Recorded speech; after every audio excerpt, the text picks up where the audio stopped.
आद्य सकृत स्वराज करुणेश केवल करता के पूज्य श्री कृष्ण स्वामी महाराज के पूज्य श्री परम गुरु श्रीमद करुणा सागर महाराज के पूज्य श्री नारायण दास जी महाराज के पूज्य श्री सब कुबेराचार्य महाराज के श्री सब संतन के श्री सब देवन के श्री ज्ञान संप्रदाय के श्री गुरुगादी सारसापुरी के श्री केवल धाम के श्री कथा सत्संग प्रारंभ समय का सत केवल साहेब।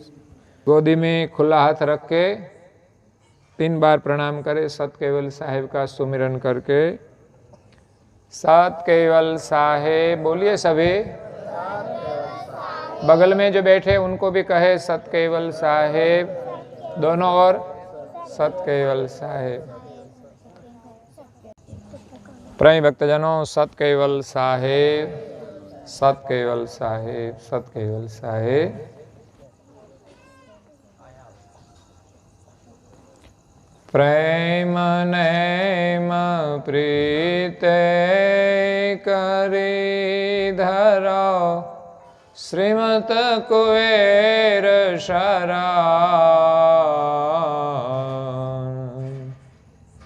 नारायण दास निश्चय कहे मीटे जन्म ने मरण।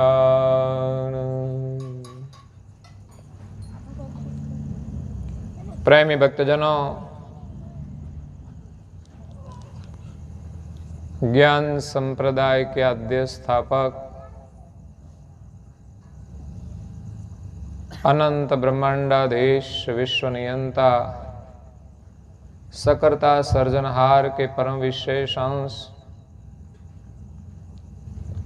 अनंत अंशों के तारणहार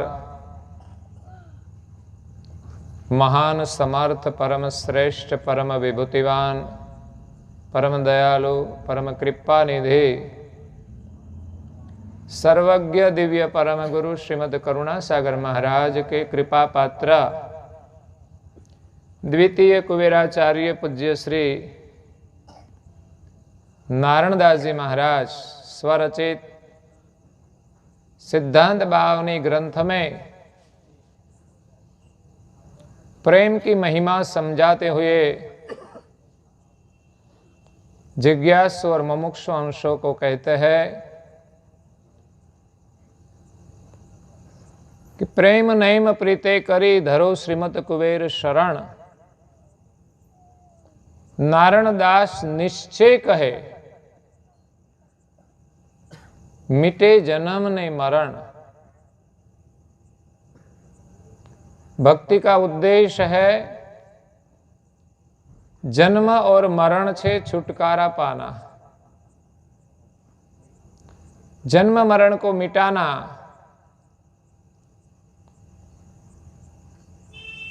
तो जन्म मरण मिटाने के लिए हमें भक्ति करनी पड़ती है। बिनु निज भक्ति से मुक्ति न पाया, त्रिविधम तापम भुजमनम कदायम। संसार में त्रिविधि प्रकार के ताप के दुख है, इसमें हम सब दुखी है और इसी के कारण कई प्रकार के कर्म बंधन होते हैं और हमें बार बार जन्म लेना पड़ता है। जन्म लिया है तो मरना तो पड़ेगा ही। मरना तो निश्चित है, फिर भी हम कुछ सोचते नहीं कि क्या करें। मृत्यु को मिटाने के लिए मृत्यु कैसे मिटती है? मृत्यु के बाद हमारा जन्म नहीं होगा तो हमारी मृत्यु नहीं होगी। जन्म लिया है तो मरना तो पड़ेगा। लेकिन एक बात हम ध्यान में रखें, मृत्यु हमारी नहीं होती, मृत्यु शरीर की होती है। लेकिन हम अपने को भूल गए हैं, अपने को शरीर मानते हैं, इसलिए बार बार हमारी मृत्यु होती है। नहीं तो सभी महापुरुष कहते आत्मा अमर है और हम आत्मा है, लेकिन हम अपने को भूल गए हैं और अपने को शरीर मानते हैं। मैं हूं जात बरन कुल नाती, मैं हूं पुरुष पिता भई जाति, मैं हूं पुत्र मोई ससुर जमाई, मैं हूं काका भतीजा ममाई। हम क्या है? मनुष्य है, पुरुष है और स्त्री है, ये हमारी मान्यता है। हकीकत में हम न पुरुष है न स्त्री है। स्त्री और पुरुष का तो हमें चोला पहना है, इस चोला के कारण, शरीर के कारण हम शरीर नहीं हो जाते हैं। लेकिन शरीर में हम इतने खो गए हैं कि हम शरीर है वैसा मानते हैं, इसीलिए तो हमें दुख होता है। शरीर के माध्यम से ही हम दुखी है। तो इस दुख को मिटाने के लिए हमें शरीर भाव को छोड़ना पड़ेगा। शरीर भाव छोड़ने के लिए हमें ज्ञान भी चाहिए कि हम कौन है, उसकी पहचान हो।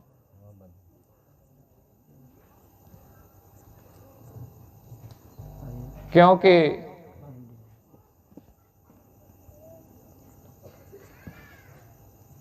बिना ज्ञान अपनी सच्ची पहचान नहीं होती।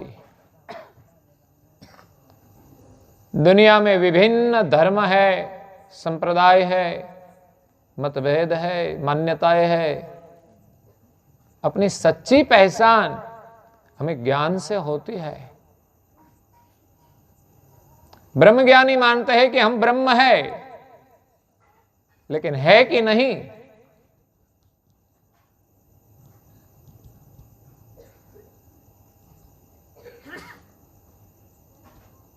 हम ब्रह्म है कि नहीं,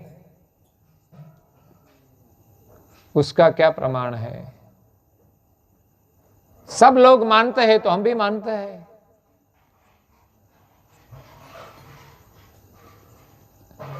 करुणा सागर महाराज ने हमें अपनी सच्ची पहचान दी है कि हम ब्रह्म के अंश नहीं है।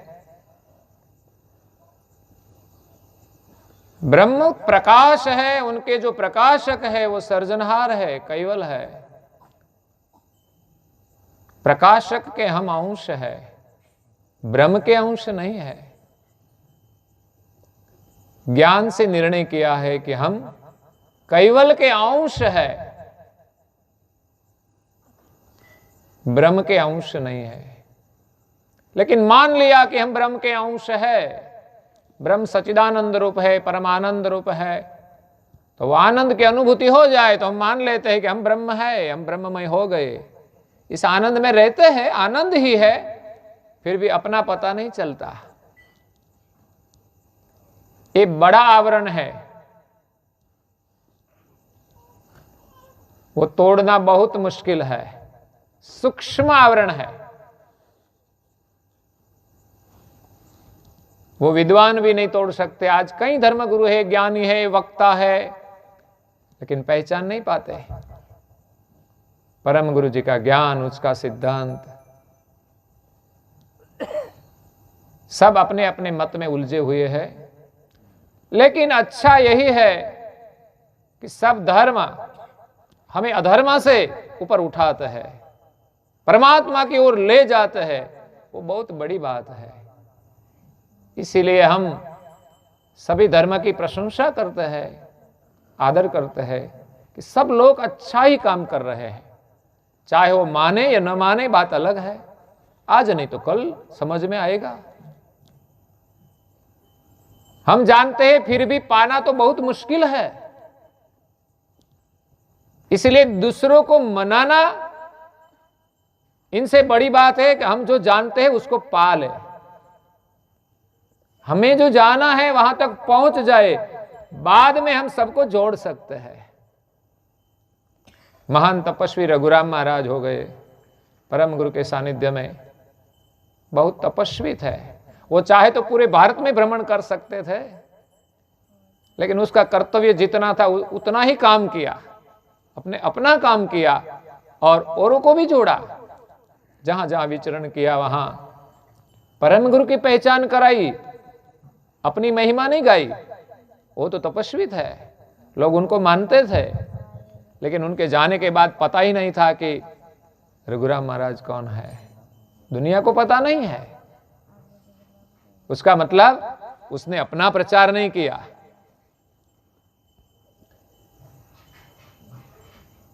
ज्ञान की यही महिमा है कि वो खुद का प्रचार नहीं करते, वो भगवान का ही प्रचार करते हैं। तो जन्म मरण मिटाने के लिए हमें ज्ञान की आवश्यकता है, गुरु की भी आवश्यकता है, और वो मिल जाए उसके बाद ऐसा नहीं कि ज्ञान मिलते ही हमें मुक्ति मिल जाती है। ज्ञान दशा को पाना भी आसान काम नहीं है, समझ में आ जाता है, लेकिन माया है ना बहुत प्रबल है। हमारा मन कई जन्मों से माया में उलझा हुआ है। ज्ञान जानते हुए भी हम माया की ओर खींचे जाते हैं। माया छोड़ना बहुत मुश्किल है, गुरु कृपा के बिना माया छूटने वाली है ही नहीं। हाँ, थोड़ा थोड़ा लाभ होता है, कुछ हम काम करते हैं तो, लेकिन गुरु कृपा के बिना काम की चुंगाल से छूटना तो बहुत मुश्किल है। हम अपने आप कितनी भी साधना कर ले,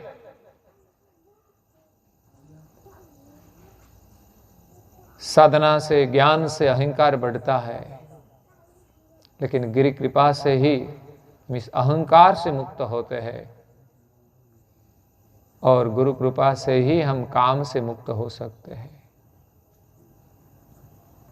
इसीलिए भक्ति मार्ग में प्रेम और अधीनता की जरूरत है।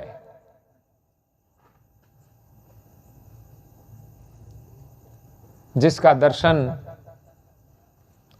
आज मुझे हो रहा है। हम विचरण करते हैं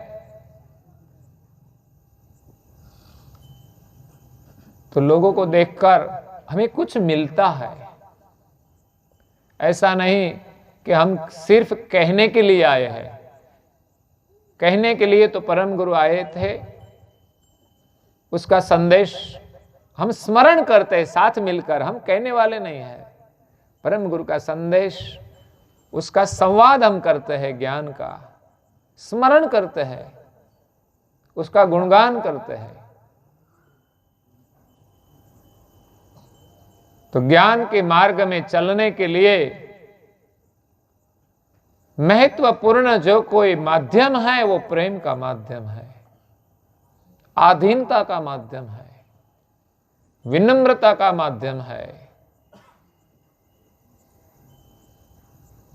जो सारे संसार को सुख प्रदान करता है। चाहे परिवार हो, परिवार में सुखी रहना है तो भी प्रेम की आवश्यकता है, विनम्रता की आवश्यकता है। जिस परिवार में प्रेम है वो परिवार सुखी है। ऐसा नहीं कि जिसके पास बंगला है, जिसके पास गाड़ी है वही सुखी है। गाड़ी और बंगला वाले भी दुखी है, पैसा वाला भी दुखी है, लेकिन सब पैसा वाला दुखी है ऐसा नहीं है। गरीब लोग भी दुखी है, क्योंकि जिसके पास समझ नहीं है वो सब दुखी है। लेकिन पैसों से सुख नहीं मिलता।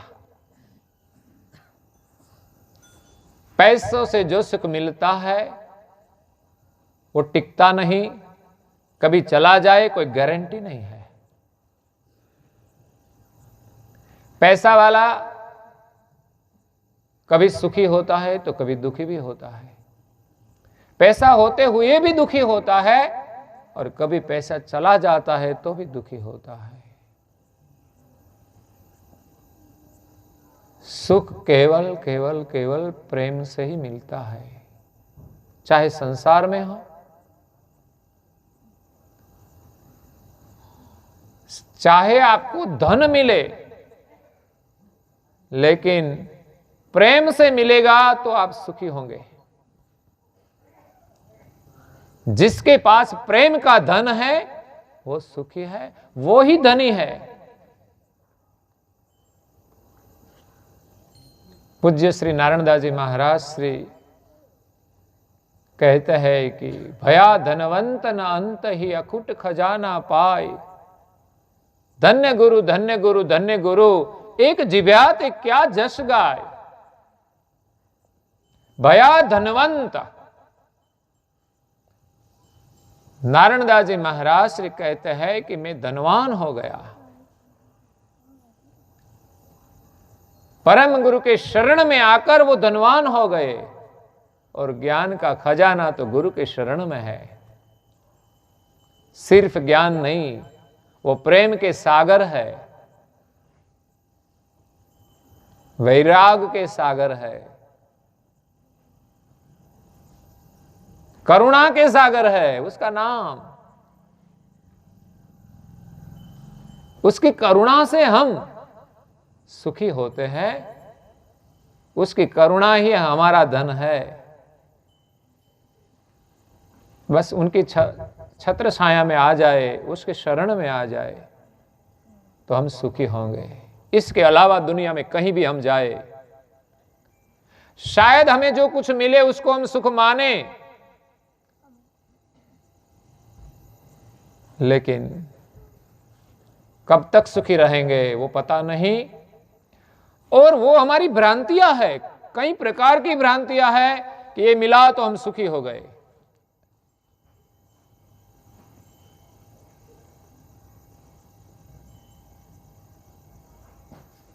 कई लोगों की शादी हो गई, तब एहसास हुआ होगा कि हम सुखी हो गए, लेकिन वो कब तक रहता है? जब तक घर में झगड़ा न हो, परेशानी न हो।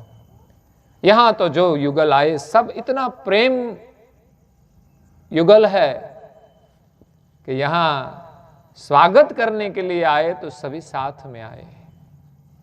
यही प्रेम की परिभाषा है, यही प्रेम है, यही संस्कार है। संसार में जो प्रेम होता है तो सुख भी है। ऐसा नहीं शादी करते वो सब दुखी होते हैं। प्रेम से जीना आ जाए तो कोई दुख नहीं है। दोनों मिलकर भगवान का भजन करे तो सुख मिलता है, लेकिन दोनों फरियाद करते हैं कि तू मुझे सुख दे, तो वो नहीं मिलता तो दुखी होता है। सामने वाला कहता है कि तू मुझे सुख दे, पर ऐसे सुख नहीं मिलता है। सुख तो देने की चीज है। तुम सुख दो दूसरों को तो सामने से आपको भी सुख मिलेगा, लेकिन सब मांग करते हैं कि मुझे सुख दो, आशा रखते हैं कि मुझे सुख मिलेगा। ऐसे नहीं मिलेगा। दूसरों को तुम सुख दो, अपने आप सुख मिलेगा। सामने वाला भी आपको सुख देगा, लेकिन सुख देने से मिलता है। दूसरों को हम सुख देंगे तो अंतर में से एक सुख आता है। दूसरों को सुखी करने से हमें सुख मिलता है। कहीं महापुरुष सुखी हो गए पूरी दुनिया को सुख देकर, लेकिन संसार में भ्रांति है कि हमें यहां से सुख मिले, वहां से सुख मिले, पैसा मिले तो सुख मिले, पत्नी मिले तो सुख मिले, बंगला मिले तो सुख मिले। ये तो एक व्यवस्था है, जरूरी है। हमारे पास जो चाहिए वो जरूरत है, वो सब मिले तो अच्छा ही है, कोई बुरा नहीं है। भगवान की कृपा माने और अच्छी व्यवस्था में हम अच्छी भक्ति करें। शायद किसी को अच्छा धन मिले तो अच्छा काम भी कर सकते हैं। भगवान का मंदिर बनता है तो हम सेवा करते हैं। मंदिर में भी आज कार्यक्रम किया तो इसमें भी धन तो चाहिए ही। धन मिले और उदारता मिले। उदारता ये हमारा सच्चा धन है। कृपण के पास धन हो तो कोई काम का नहीं है। उदार के पास धन आता है तो अच्छे कार्य में लगता है। तो आप ऐसा कार्यक्रम कर सकते हैं।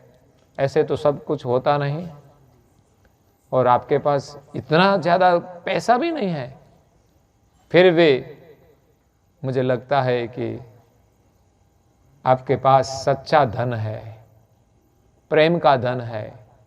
जो इंसान नीति से कमाता है वो प्रेम का धन कहा जाता है। अनीति से लाखों रुपया हो, इसमें प्रेम नहीं होता, इसमें आनंद नहीं होता। लेकिन जिसके पास नीति का धन है वो प्रेम का धन है। जो अच्छे कार्य में लगाते हैं वो प्रेम का धन है। लेकिन धन का उपयोग गुटकी चुटकी खाने में नहीं करना चाहिए। ज्यादा लोग इसमें खर्च करते हैं। मुझे दया आती है कि हमारा पैसा है कितना कीमती है, हम पैसों के पीछे कितने परेशान है, कितना समय देते हैं, फिर भी उसका मूल्य क्यों नहीं करते, क्यों गवा देते हैं ऐसे ही। कोई लाभ नहीं, नुकसान। इतनी भी समझ नहीं है हमें। कैसे कमाना है वो भी समझ होनी चाहिए और कहां लगाना है वो भी समझ होनी चाहिए। तो सुखी होने के लिए प्रेम की आवश्यकता है। संसार में हो या भक्ति में। भक्ति भी प्रेम से ही होती है। प्रेम नेम प्रीते करी धरो श्रीमत कुबेर शरण। एक ही चौपाई में सब कुछ कह दिया है। भक्ति का माध्यम है प्रेम और नेम।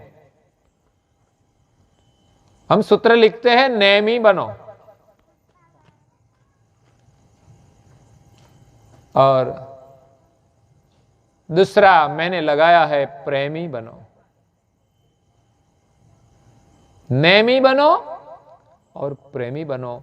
इस चौपाई से ये दो सूत्र मिलते हैं कि प्रेम नेम प्रीते करी धरो श्रीमत कुबेर शरण।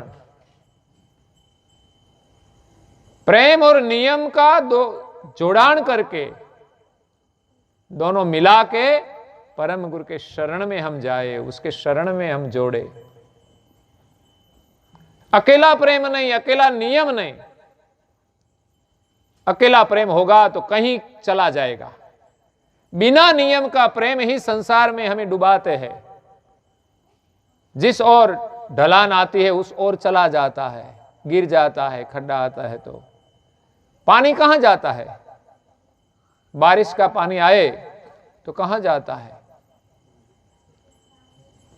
जहां नीचे की ओर चला जाता है। खड्डा है तो इसमें भरा जाता है। तो हमारा प्रेम बिना नियम का कहीं भी चला जाता है और भरा रहता है तो गंदा हो जाता है। लेकिन इस पानी को नियम से कहीं एक जगह ले जाए तो वो एक जगह जो डैम बनाते हैं हम, वो नियम से वहां पानी लिया जाता है और सभी को कैनाल के माध्यम से घर घर तक सबकी खेत में पहुंचाया जाता है और फसल लिया जाता है, पीने में उपयोग होता है। कितना लाभ होता है, जो शायद डैम नहीं होता तो पानी तो कहां जाता? समुद्र में चला जाता है। लेकिन एक बांध बांधा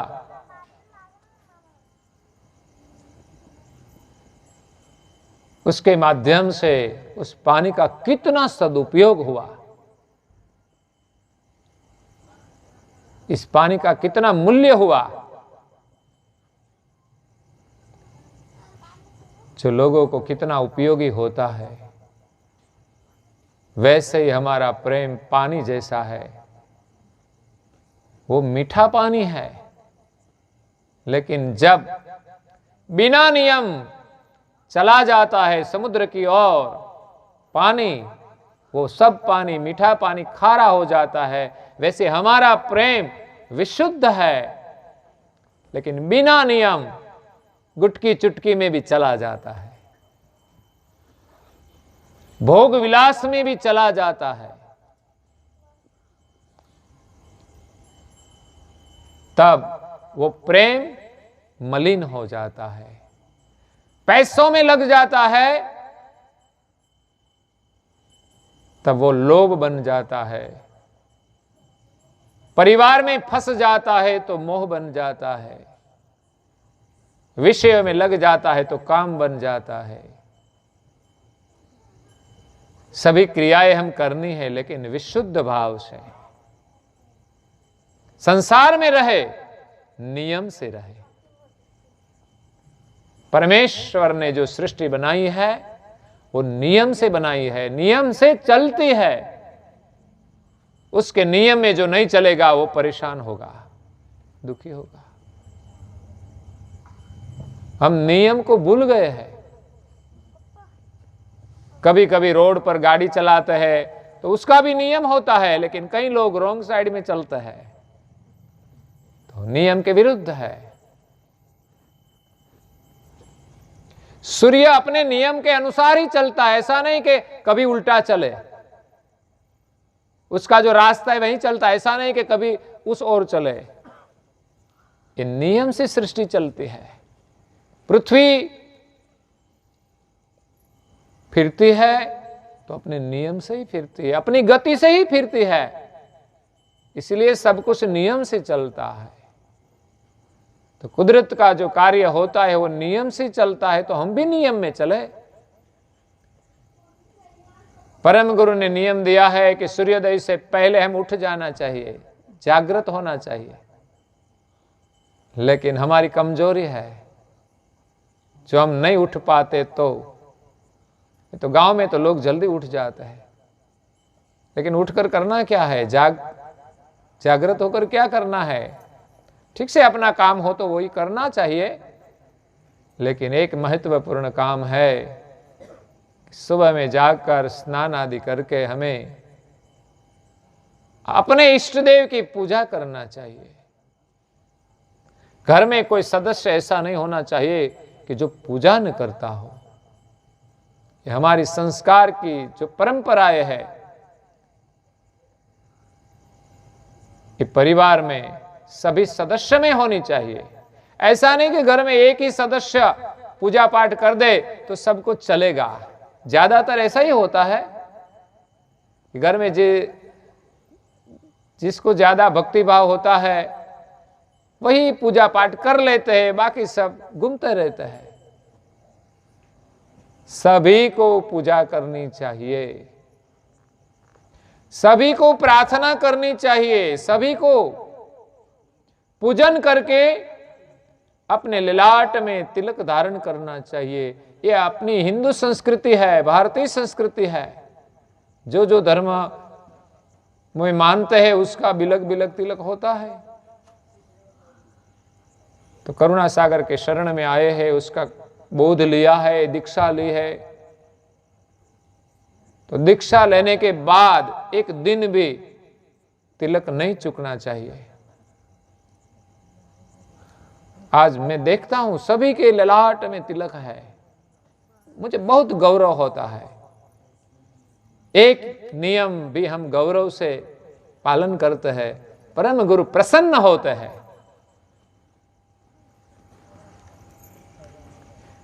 मेरी दृष्टि से एक नियम का पालन किया तो भी आपका जीवन सफल होगा, जन्म सार्थक होगा। एक नियम, पुनः मानव जन्म मिलेगा ही, क्योंकि तिलक तो मानव ही करता है, कोई पशु नहीं करता।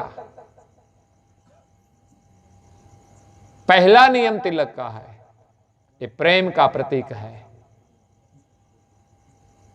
सिर्फ दिखावा के लिए नहीं होता कि हम भक्त हैं।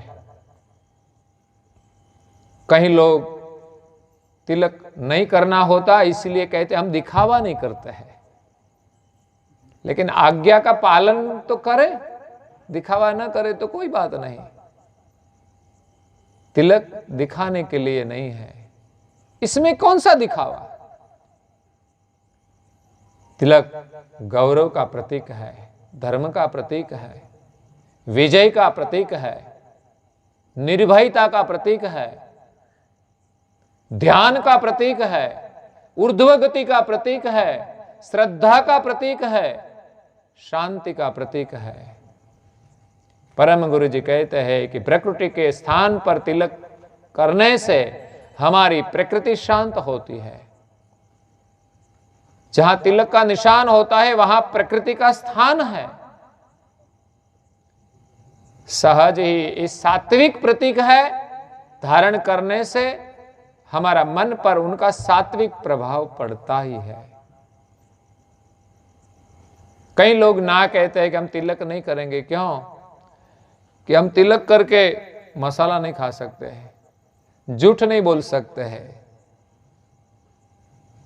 हमें झूठ बोलना है इसीलिए हम तिलक नहीं करेंगे। तो तिलक करने से फायदा होता है ना कि हम झूठ नहीं बोल पाते, तो ये बड़ा फायदा है। और परम गुरु जी ने जो भाल तिलक दिया है वो कोई साधारण नहीं है, उसके साथ ज्ञान का संबंध है जो हमें ऊपर की ओर ले जाता है, कभी नीचे की ओर नहीं जाने देता। जब नीचे की ओर जाने का कोई अवसर आता है तब हमें पता चल जाता है कि यहां नहीं जाना चाहिए। हम अपने मन को रोक न पाए तो बात अलग है, लेकिन तिलक करने से हमें पता तो चलता है कि गलत है। शायद हम तिलक करें तो पता चलेगा कि पड़ी कि हम खाते हैं तो ठीक नहीं है, अच्छा नहीं है। भीतर से आवाज आती रहेगी, जितनी बार खाओगे उतनी बार, एक बार छूट भी जाएगी। अगर ये आवाज नहीं आई तो कभी नहीं छूटने वाली। कोई गलत कार्य है हम करते हैं तो भीतर से आवाज आनी चाहिए। परम गुरु की आज्ञा का फल यही है कि हम कुछ भी गलत करें तो भीतर से आवाज आएगी कि गलत है। नारायणदास जी महाराज श्री ने कहा कि प्रेम नेम प्रीते करी, तो इस तिलक में नियम भी है और प्रेम भी है। दोनों मिला के हम परम गुरु के शरण में जोड़ते हैं, परम गुरु के शरण में प्रणाम करते हैं। हम उसके हैं, उनका ये प्रतीक है। हम आपके हैं। संसार के संबंध में भी ऐसा होता है। शादी के बाद पत्नी सर पे सिंदूर लगाती है। क्या जरूरी है सिंदूर लगाना? क्या सिंदूर नहीं लगाएंगे तो रिश्ता टूट जाएगा? बिल्कुल नहीं। लेकिन कोई महिला ऐसी नहीं है कि जो सिंदूर नहीं लगाती है। बड़े बड़े फैशनेबल जो रहते हैं, सेलिब्रिटी होती है, वो भी शर्म नहीं रखते करने में, वो भी गौरव से करते हैं। एक पहचान है कि वो किसी की है, यही पहचान है। जिसकी शादी नहीं हुई उसके सर पे कहीं नहीं देखेंगे, क्योंकि वो किसी की हुई नहीं। तो हम प्रभु के हैं, उसकी पहचान के लिए हमें तिलक अवश्य करना चाहिए। ये प्रेम है और परम गुरु की आज्ञा भी है। परम गुरु स्वयं तिलक करते हैं। क्यों? कि उसके पर भी कोई मालिक है, जिसको हम धनी कहते हैं, स्वामी कहते हैं। ये स्वामी का तिलक है, महिला ये करती है, वो स्वामी का सिंदूर है।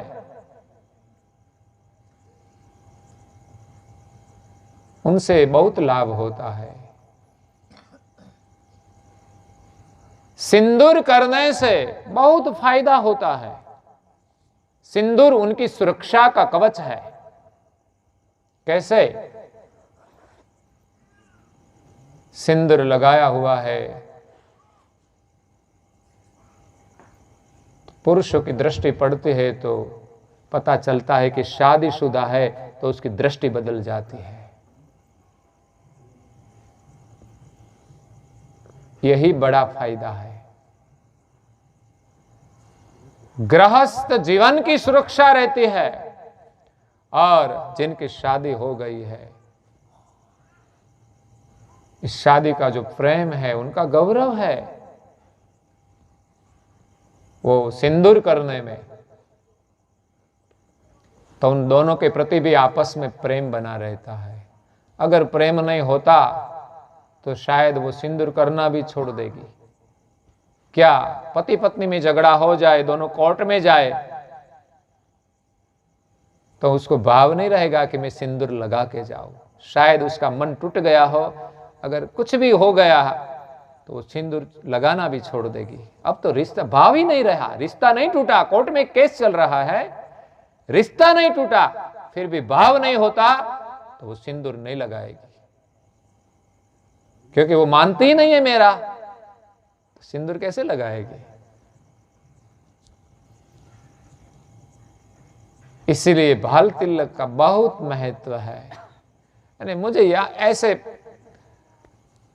परिवार में आता हूं, ऐसे गांव में आता हूं और तिलक का दर्शन होता है तो मेरा मन प्रसन्न होता है। तो कई बार कहना पड़ता है आप तिलक करें, तिलक करें। यहां तो छोटे बच्चे से लेकर सब लोग तिलक करते हैं। परम गुरु की बहुत कृपा है, ये कोई छोटा मोटा काम नहीं है। अहो हरिजन धन्य भाग्य तुम्हारा। हम बड़भागी है, बड़वानी के तो है, लेकिन बड़भागी है।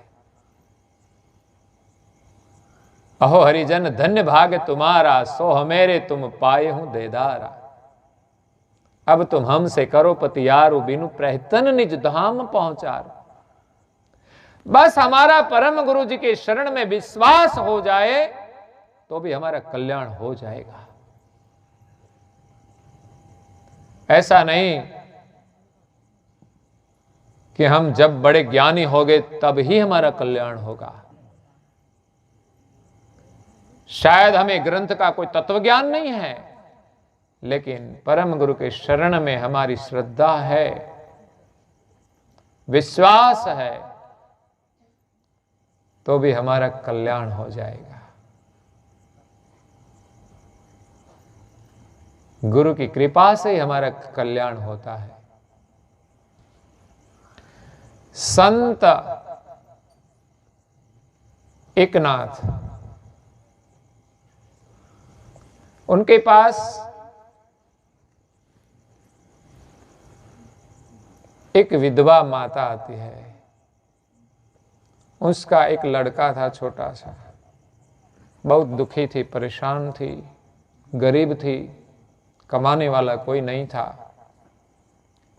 तो एकनाथ के शरण में आई, आश्रम में रहते हैं, सेवा करते हैं। उसका एक लड़का था, वो भी वहां खेलता है। उसने कोई पढ़ाई नहीं की, लेकिन सेवा में मन लग गया लड़का का। समय जाते उसकी माता का देहांत हो गया, देह का अंत हो गया। लड़का वही आश्रम में रहता है। लड़का को पूरणपोली बहुत प्रिय थी। पूरणपोली का नाम सुना है ना? आज पूरणपोली जैसा ही कुछ खाया था हमने। वो वैसा ही होता है, वो बिलख बनते हैं थोड़ी, लेकिन पूर्णपोली उसको बहुत प्रिय थी। तो महात्मा ने, गुरुदेव ने, एकनाथ ने उसका नाम पूर्णपोला रख दिया। पूर्णपोला से ही पुकारते हैं वो पूर्णपोला। वो बहुत पढ़ा लिखा नहीं था, लेकिन गुरु में बहुत श्रद्धा थी, प्रेम था। और भी शिष्य थे वहां, कोई विद्वान भी थे, पढ़े लिखे हुए थे। वो ऐसा मानते थे कि लड़का आया तो है लेकिन कुछ समझता नहीं, उसके पास कुछ ज्यादा अभ्यास नहीं है, गंवार लगता है। अनपढ़ है ना, वो लोगों को गंवार लगता है। लेकिन बात गलत है। जिसके हृदय में सच्चा प्रेम हो वही विद्वान है, वही शिक्षित है। शिक्षित कौन है? ऐसा थोड़ा कि अक्षर ज्ञान हो गया तो शिक्षित हो गया, नौकरी मिल गई तो शिक्षित हो गया।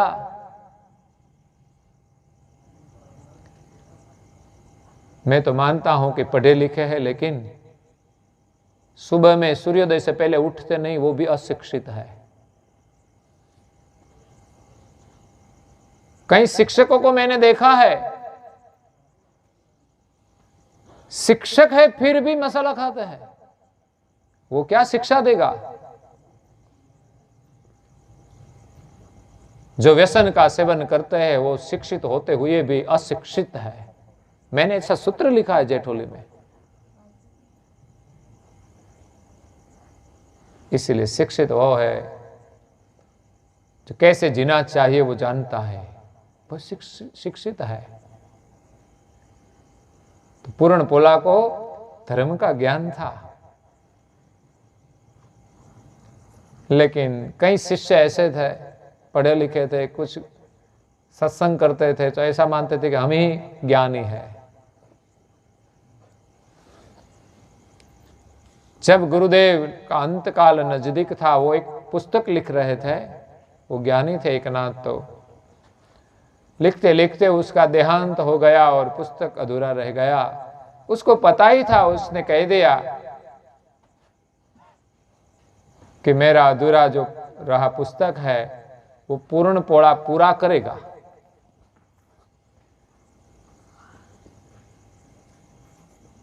उसका नाम था पूर्णपुरा। जो पूर्ण था वो पूरा था, वही पूर्णपुरा। ऐसा नहीं कि वो पूर्णपोली ज्यादा खाते हैं इसीलिए गुरुदेव ने रखा है। शायद उसका मकसद कोई और भी होगा कि पूर्ण है, वो पूरा है। तो ये काम कोई साधारण नहीं था। एकनाथ ज्ञानी थे जो ग्रंथ की रचना करते थे। बाकी के विद्वान तो सब किसी की रचना किए हुए पढ़ते हैं और उसको याद रह जाता है तो बोलता है, और कुछ नहीं। लेकिन जो शास्त्र का निर्माण करते हैं वो ज्ञानी होते हैं। गुरु कृपा के बिना ये संभव नहीं है। किसी का पढ़ पढ़ के कुछ बनाया हुआ वो अपना नहीं होता। गुरु कृपा से जो निकलता है, बनता है, वो सच्चे ज्ञानी है, विद्वान है।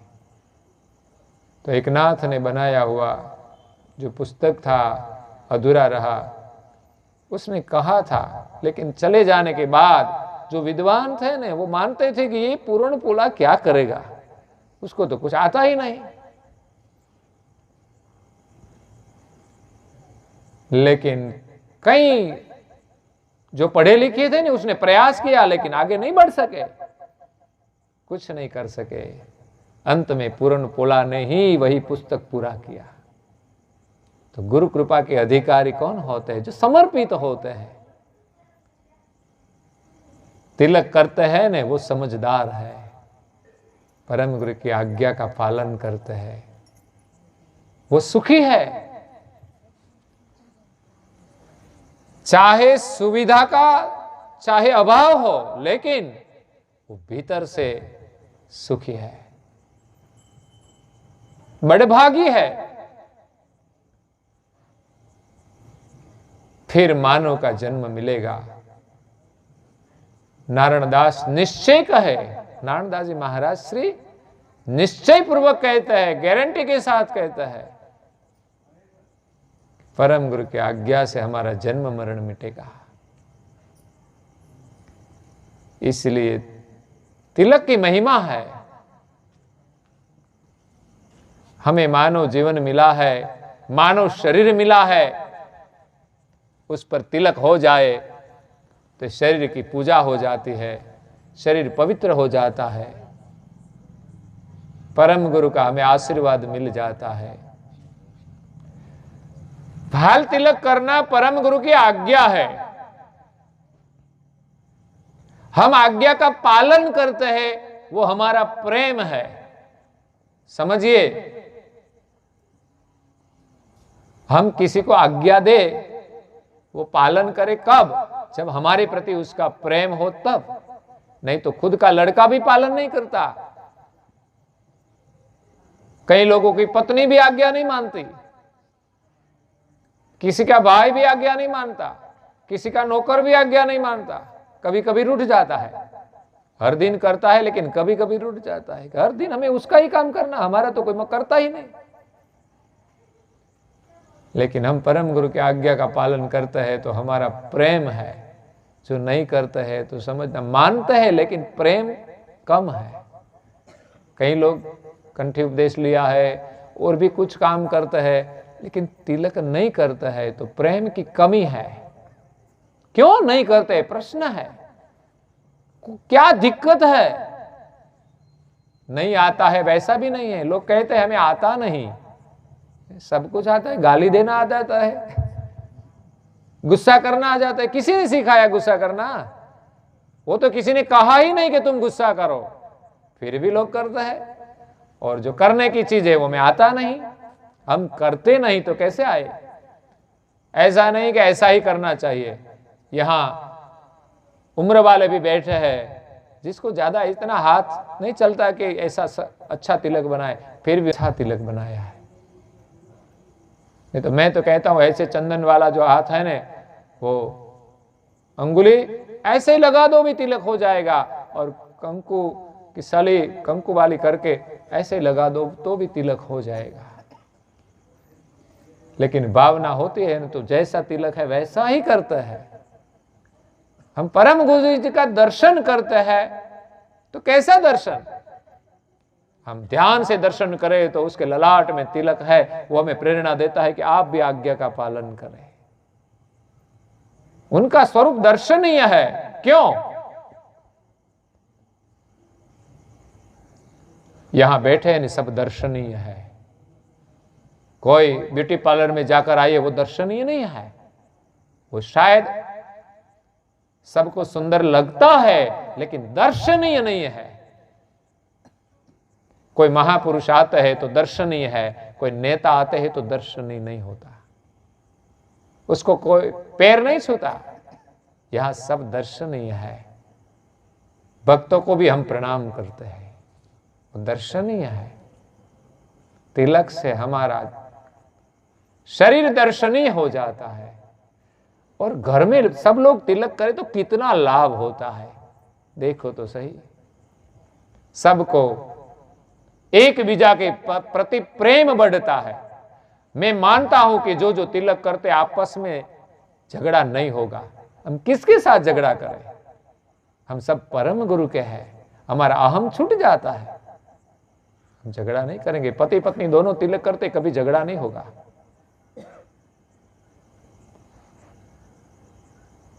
मैं देखता हूं जो दोनों करते हैं तिलक, दोनों साथ में आते हैं सत्संग में।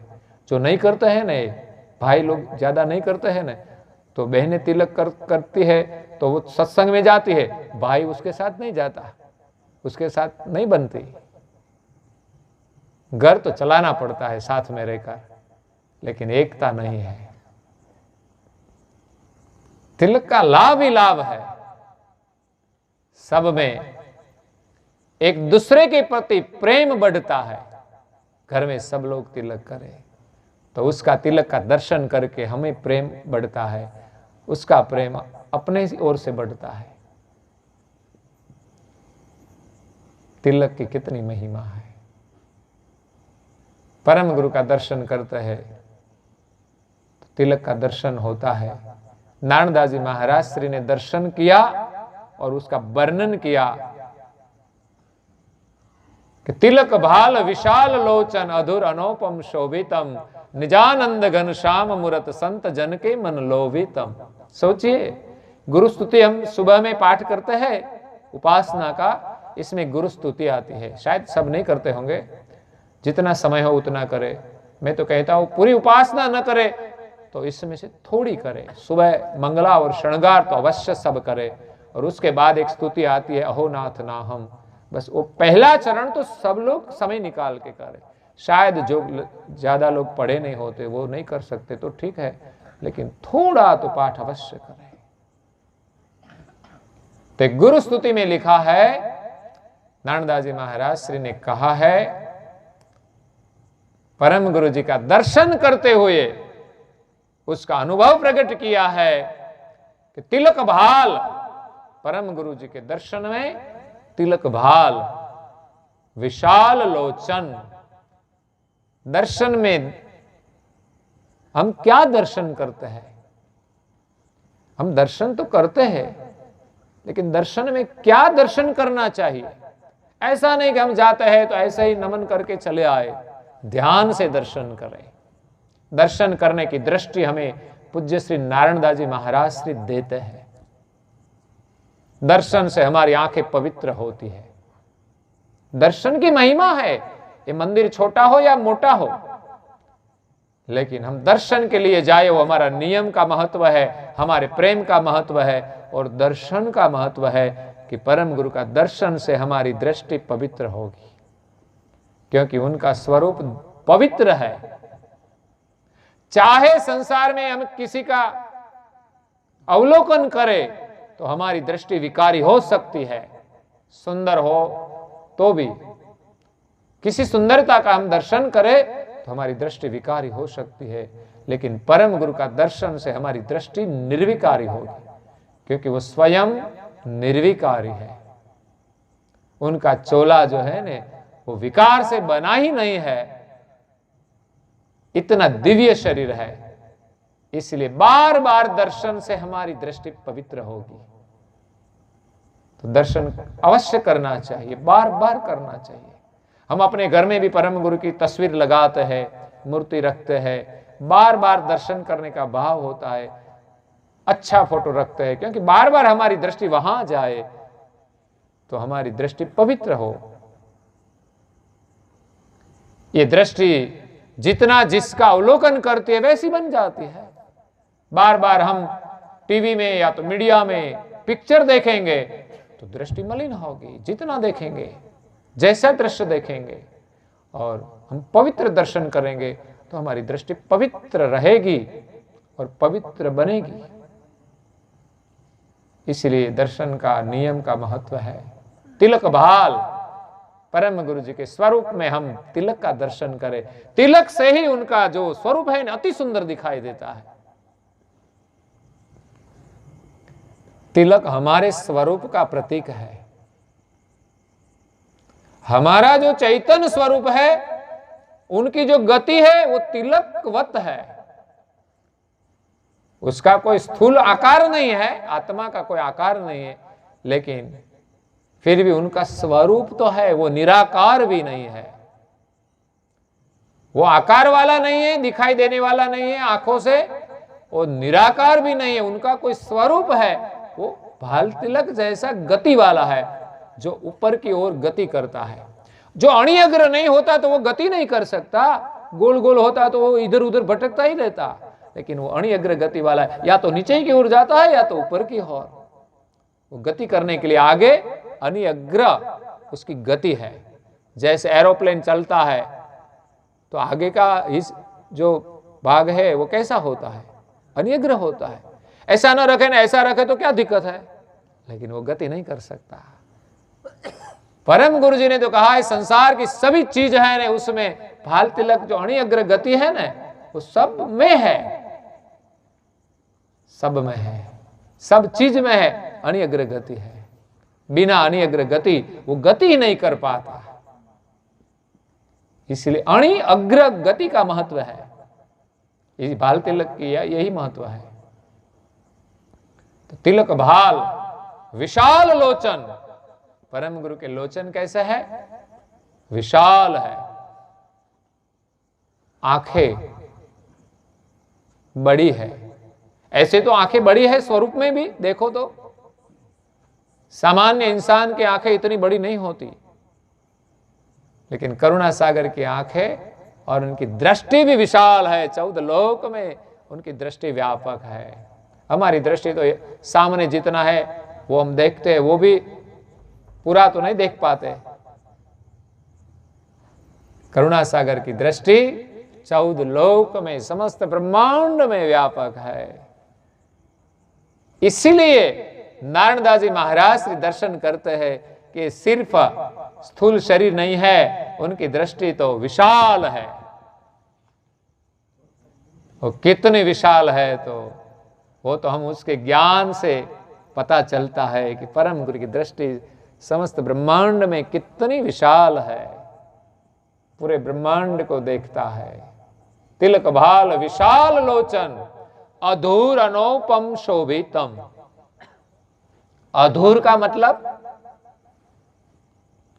अधूर का अर्थ होता है हमारे जो होस्ट है ना, वो अनुपम शोभितम। परम गुरु का हम दर्शन करते हैं तो उनकी आंखें विशाल है, उसके ललाट में सुंदर भाल तिलक शोभायमान है। उस भाल तिलक से उनका स्वरूप अति सुंदर दिखता है। और इतना ही नहीं, उनके जो होस्ट है वो भी अनुपम शोभित है। सोचिए, अनुपम, उनकी शोभा का तो कोई वर्णन ही नहीं होता, उनको कोई उपमा नहीं दी जाती। ऐसे तो कई जगह पे उपमा दी है कि परम गुरु के होस्ट कैसे दिखते हैं, तो कि जो सूर्योदय होता है, उनकी जो लाली होती है वैसा सुंदर दिखता है।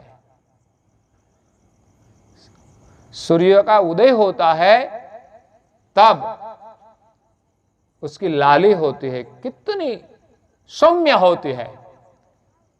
वही सूर्य दोपहर का हम देखें तो हम देख नहीं सकते, लेकिन जो सूर्य का उदय होता है वो हम देख सकते हैं, इतना सुंदर दिखता है।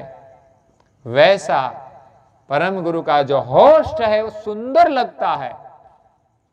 तो हमारी बहनें भी आजकल सुंदर होठ बनाती है। कैसे है? बहनें होठ सुंदर बनाती है कि नहीं? सूर्य की लाली जैसा बनाती है कि नहीं?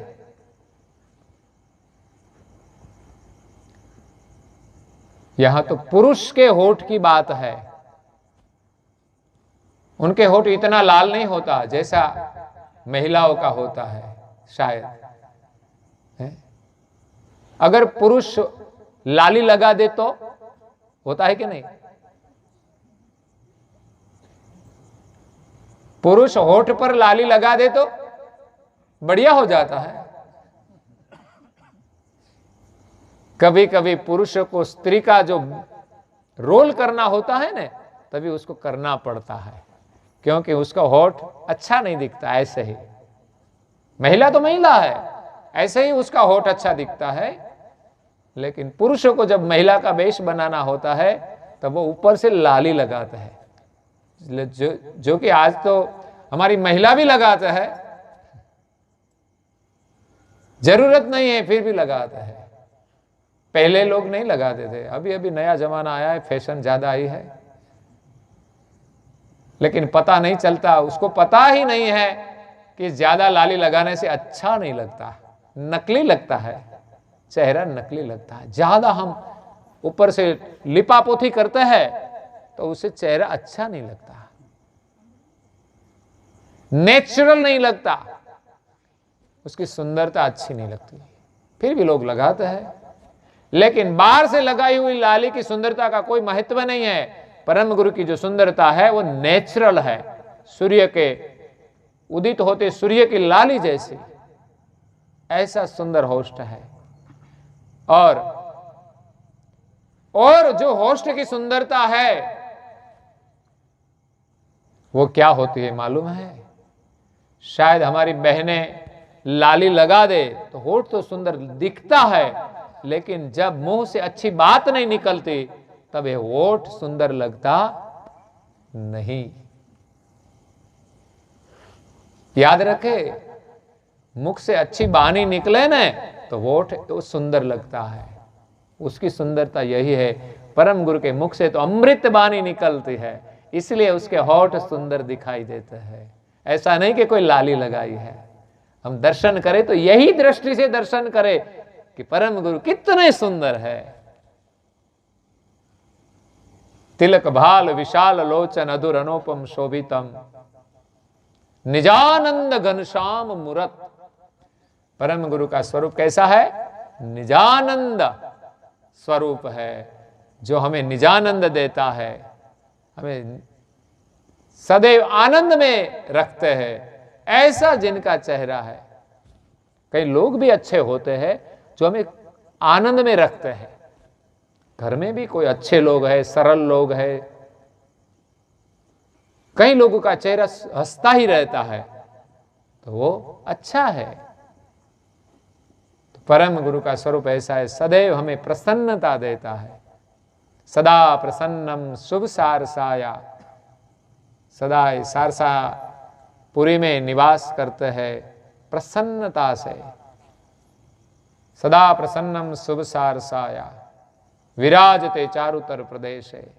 चारुतर प्रदेश ની અંદર परम गुरु जी विराजमान है सारसापुरी में, प्रसन्न वदन से।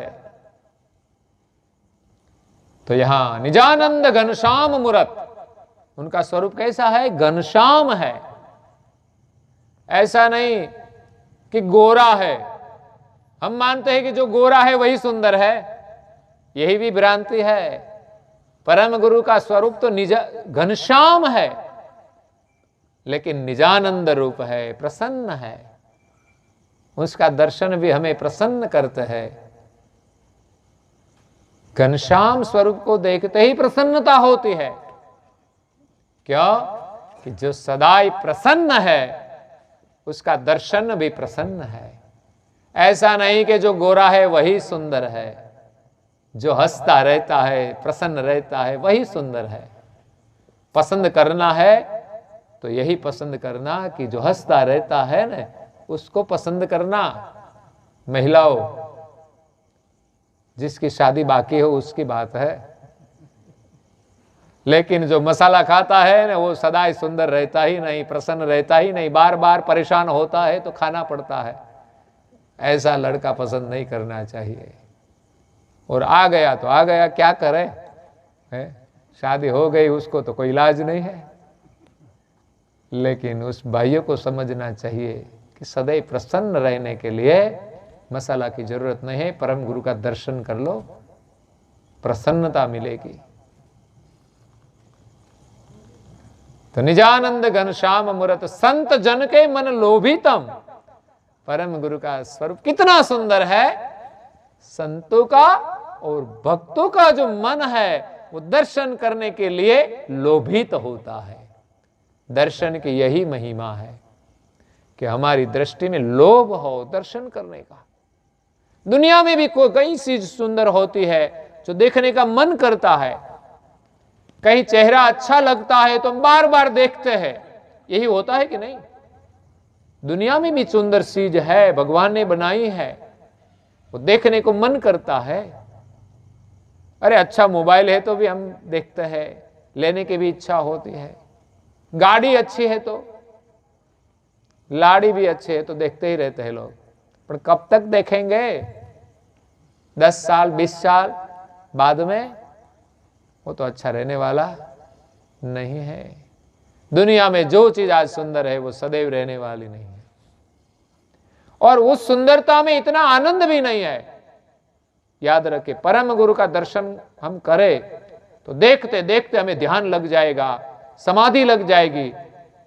लेकिन संसार में कोई सुंदर चेहरे को देखकर बार बार देखे या देखते रहे लेकिन समाधि नहीं लगेगी। देखते देखते थक जाएंगे और सो भी जाएंगे। और देख नहीं पाओगे। इसलिए परम गुरु का स्वरूप सुंदर है। संत जन के मन लोभितम, संत है, भक्त जन है, उसका मन दर्शन करने के लिए बार बार दृष्टि में लोभ होता है। जैसे संसार की चीजों को देखने के लिए हमारी दृष्टि खिंचाती है, सभी ओर से उस ओर चली जाती है, वैसे ही हमारी दृष्टि परम गुरु की ओर जानी चाहिए। तो यहां प्रेम की बात है। प्रेम नैम प्रीते करी धरो श्रीमत कुबेर शरण, ये तिलक की बात है। परम गुरु के स्वरूप में तिलक सुंदर है, वो प्रेम का प्रतीक है। हम सब तिलक करते हैं तो एक प्रेम है। दूसरा, उसने जो मंत्र दिया है वो हम सीखे और मंत्र का जप करे। थोड़ा एक माला करे, ज्यादा नहीं तो एक माला का नियम बनाए। जिसको मंत्र ना आता हो वो केवल मंत्र का जप करे। 2 मंत्र दिया है। भवसागर तैरने के लिए वो नाव है, इस नाव में हम बैठ जाए, विश्वास से जप करते रहेंगे तो निश्चित रूप से हम भव पार हो जाएंगे। बस विश्वास होना चाहिए कि हम इस मंत्र का जप करते ही रहे। दुनिया में कितने मंत्र है, लेकिन हमारा मन डिगना नहीं चाहिए कि ये छोड़कर दूसरा, दूसरा छोड़कर तीसरा। जो घर वाला मिला है न, उसमें विश्वास रख के जीवन पूरा करे तो वो सुखी रहेगी। लेकिन ऐसा होगा कि ये तो मुझे सुख नहीं देता है, दूसरा ढूंढ लूं, दूसरे के पास जाएगा, वहां सुख नहीं मिला तो तीसरा, ये कैसे सुखी हो गए। इसलिए जीवन में जो हमें मिला है गुरु का मंत्र, वो छोड़ना नहीं चाहिए। उसमें विश्वास रखे, उसका जप करे, वही प्रेम है। और नियम के बिना मंत्र जाप होगा नहीं। या 2 चीज की चर्चा होती है, एक प्रेम और दूसरा नियम। तिलक करना है तो नियम ही बनाना पड़ेगा। अगर हर दिन आप करेंगे तो नियम तो हो ही जाएगा और आपका प्रेम होगा, बाद में नियम रखना नहीं पड़ता, अपने आप तिलक हर दिन हो ही जाता है। बाद में सिर्फ प्रेम ही बचता है, नियम छूट जाता है। मतलब नियम हम नहीं करेंगे ऐसा नहीं, हर दिन जो नियम करते हैं वो करना नहीं पड़ता, नियम सहज हमारा जीवन हो जाता है। लोग मसाला खाते, क्या नियम है उसका? अपने आप खाते हैं, याद आते हैं तो खाते हैं। वैसे ही हमारा नियम सहज हो जाना चाहिए कि हर दिन हम उठते हैं, स्नान करके पूजा करें और ललाट में तिलक करे, एक माला करे, 15-10 मिनट 5 मिनट प्रार्थना करे। हमारा नियम सहज हो जाना चाहिए। बस हमारा प्रेम ही हमारा नियम बन जाए। नियम हम भूल गए हैं सब, इसलिए नियम लेना पड़ता है। लेकिन जब परम गुरु के प्रति प्रेम हो जाएगा, बाद में नियम नहीं रहेगा, सिर्फ प्रेम ही रहेगा।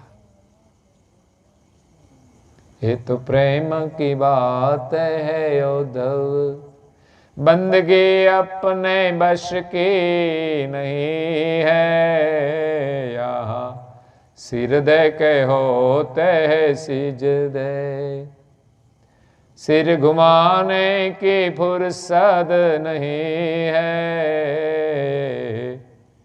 प्रेम की बात है उद्धव, यहाँ दम दम पे होते हैं सिजदे, सिर घुमाने की फुर्सत नहीं।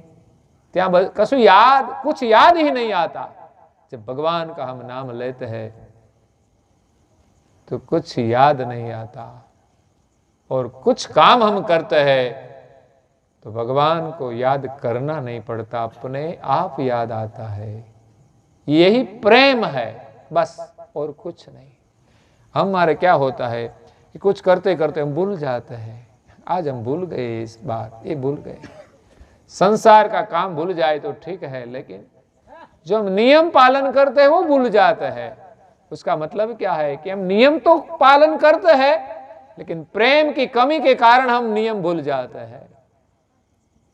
अगर कुछ काम आ गया तो ये काम छोड़ देते हैं, भूल नहीं जाते हैं, लेकिन जानबूझकर छोड़ देते। आज समय नहीं है, आज हम पूजा नहीं करेंगे, आज तो शादी का दिन है, आज को किसी की शादी है, किसी का काम है, तो काम छोड़ दिया, क्योंकि हमारा नियम में प्रेम की कमी है। इसलिए प्रेम से नियम का पालन होता है। एकल प्रेम पहुंचे नहीं जाते आ जाए फसाए। अकेला प्रेम केवल धाम हमें नहीं ले जाएगा, क्योंकि यहां सारे संसार में फंस जाएगा, फंस गया है। इसमें से उठाने के लिए ही हमें नियम का पालन करना है। इसलिए नानदास जी महाराज श्री कहते हैं कि प्रेम के साथ नियम का पालन करें। नियम ले हम कुछ अच्छे काम के लिए, प्रभु के स्मरण के लिए, पूजा पाठ के लिए, ये संस्कार है। तो प्रेम और नियम का हम जुड़ान करें। भक्ति में क्या चाहिए? प्रेम ही तो चाहिए। परिवार में क्या चाहिए? प्रेम ही तो चाहिए। प्रेम भक्ति से ही मिलेगा। परिवार में एक दूसरा प्रति प्रेम चाहते हैं हम, लेकिन जिसके घर में भक्ति का संस्कार होगा ने, वही प्रेम मिलेगा, और जगह पे नहीं मिलेगा। और जगह पे क्या होगा, कभी हमारे साथ प्रेम होगा, कभी कम होगा, कभी औरों के साथ हो जाता है, बदल जाता है प्रेम। कई लोग शादी करते हैं, 2 साल के बाद तलाक लेते हैं, छुटा छेड़ा लेते हैं। 10 साल के बाद, 10 साल तक तो प्रेम रहा, अब टूट गया। कई लोग 50 साल के बाद, देखिए ऐसा भी होता है, 50 की उम्र में भी शादी का रिश्ता छोड़ देते हैं। उसका लड़का भी बड़े हो जाते हैं, उसकी भी शादी हो गई, उसके बाद इतनी उम्र में वो कैसा प्रेम? संसार का प्रेम ऐसा ही होता है, लेकिन भक्ति भाव से जो जुड़ा हुआ प्रेम है वो कभी छूटेगा नहीं। वो अपना कर्तव्य का पालन करेगा। लेकिन ऐसा नहीं कि जो परिवार में प्रेम है वही प्रेम है। उसके ऊपर उठ के परिवार के सभी सदस्य भगवान से प्रेम करे, गुरु से प्रेम करे, संतों से प्रेम करे, भक्ति से प्रेम करे। मेरी तो विनती है कि परिवार में सभी सदस्य साथ मिलकर प्रार्थना करें। सप्ताह में एक बार, ज्यादा नहीं, हर दिन अपने समय पर करे, जिनको जब समय हो तब करे, लेकिन संभव हो तो सप्ताह में एक बार, सब जब साथ में है घर में, तब संध्या का समय हो तो साथ में करें, जब समय मिले। परिवार का, अच्छे परिवार का निर्माण होगा। एक व्यक्ति निर्माण है कि हम व्यक्तिगत रूप से कहीं अच्छा करेंगे तो हमारा निर्माण होगा, हमारा विकास होगा, हमारा कल्याण होगा। परिवार में एक व्यक्ति भक्ति करेगा तो उसका कल्याण होगा, सभी का नहीं होगा।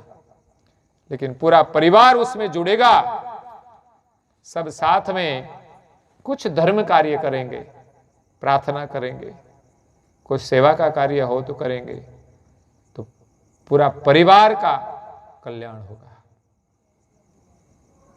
पूरे परिवार का विकास होगा। इसलिए परिवार का विकास के लिए कभी कभी साथ में कुछ करना चाहिए। एक साथ अच्छा कार्य करना, वो आपस में प्रेम बढ़ता है, सबका विचार एक होता है, और जो अच्छा कार्य है वो सब साथ में करे, वो सब एक दूसरे के प्रति गौरव होता है, एक अच्छे परिवार का निर्माण होता है। और समाज का निर्माण करने के लिए हम परिवार के ऊपर उठकर समाज की सेवा का कार्य करेंगे, तब ये पूरे समाज का निर्माण होगा, तभी अपना कल्याण होता है। इसलिए पहले हम अपने से शुरुआत करें अच्छा कार्य करने की, और जो घर में एक व्यक्ति अच्छा कार्य करता है वो परिवार को जोड़ने का काम करें। एक प्रार्थना भी कभी कभी साथ में कर सकते हैं, कभी हम साथ में भोजन भी करते हैं तो वो भी अच्छा कार्य है। और एक करने का कार्य है परिवार के साथ चाहे हम हर दिन करें, चाहे सप्ताह में एक बार करें, वो है परम गुरु ने जो ग्रंथ बनाए हैं, रचनाएं की है, उसका 10 मिनट के 15 मिनट हम अध्ययन परिवार के साथ करें। पहले नियम हम अकेले ले कि हम हर दिन परम गुरु के ग्रंथों का अध्ययन 15 मिनट करें, या तो 2 पेज पढ़े, उसका सुमिरन करे। जो पढ़े लिखे नहीं है, वो जो पढ़े लिखे है वो बोले, और अनपढ़ हो वो सुने। तो ये एक बड़ा कार्य है परिवार निर्माण के लिए, जो शायद आप करेंगे तो उसका परिणाम आपको मिलेगा। परिवार में जागृति के लिए ग्रंथों का अध्ययन बहुत ही जरूरी है। जितना भी समझ में आए, कुछ तो समझ में आएगा। एक गांव है सौराष्ट्र में, अर्जन सुख, अमरेली जिला में। वहां बाल कुबेर का मंदिर है। वहां एक दादा हुए, अभी तो कैवल धाम वासी हो गए। वो बहुत अकेले रहते थे। वो साधु के वेश नहीं धारण किया था, लेकिन शादी भी नहीं की थी। उसने परम गुरु की भक्ति की, और कई भक्त भी, उनके सेवक भी थे, इतने प्रभावी थे। उसका नाम तो प्रेमजी दादा था। वो प्रेम का स्वरूप था। उनके प्रति कई भक्तों का प्रेम जुड़ा हुआ, उसके साथ जुड़ा। तो उनके पास दीक्षा ली और वहाँ एक मंदिर बनवाया, और वहाँ जो भक्त रहते हैं वो सब उसकी आज्ञा का पालन करते हैं। वो दादा वो कुत्ते को रोटी खिलाते थे बनाकर, और लड्डू बना के भी खिलाते थे। तो पीछे भी जो भक्त है वो अभी चालू है, हर दिन वहां रोटी बनती है। सभी कुत्ते, गांव के सभी कुत्ते, सब लोग ले जाते हैं अपने घर, और जहां कुत्ता मिले उसको दे देते हैं। घर से नहीं देनी पड़ती इतनी रोटी, एक 20 किलो की हर दिन रोटी बनाते हैं। तो लोगों को ऐसा होता कि भाई मंदिर की रोटी तो हम खिलाते, हमारे घर की तो नहीं खिला सकते। इतनी रोटी बनती है कि घर से नहीं खिलानी पड़ती। तो क्या करे खिलाने के लिए? तो वो गेहूं दे देते हैं मंदिर में। सब लोग हर दिन 20 किलो की रोटी बनती है। तो वहां 365 दिन महिलाएं और भाई वहां मंदिर पे जाते। शाम को महिलाएं आटा गूंद देती है, और गूंदा हुआ आटा होता है, उसको भाई सब रोटी बनाते हैं। और बाद में महिला क्या करती है? काम तो महिला का है रोटी बनाने का, लेकिन फिर भी आटा गूंदकर वो भाइयों को दे देती है। सभी भाई रोटी बनाते हैं बड़ी बड़ी, और बहनें ग्रंथों का अध्ययन करती है। याद रखिए, महिलाएं परम गुरु रचित ग्रंथ का अध्ययन एक के बाद एक ग्रंथ सबकी पढ़ाई करती है, और अभ्यास ही हो गई है। ऐसा नहीं कि सप्ताह में एक बार, हर दिन। शायद कोई बीमार हो तो ना आए, कोई किसी का मैरिज हो तो ना आए, लेकिन उसकी प्रवृत्ति तो चलती है। तो इसमें से हम प्रेरणा मिलती है कि हम भी ऐसा कर सकते हैं। शायद हम पूरे गांव के लोग ना एकत्रित हो सके, कोई जगह कोई एक परिवार रहता है तो वो घर में सब कर सकते हैं।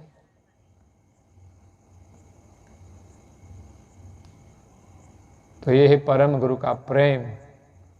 अच्छे परिवार का निर्माण करने के लिए, अपना विकास करने के लिए और समाज का विकास के लिए 3 कार्य है हमारे लिए।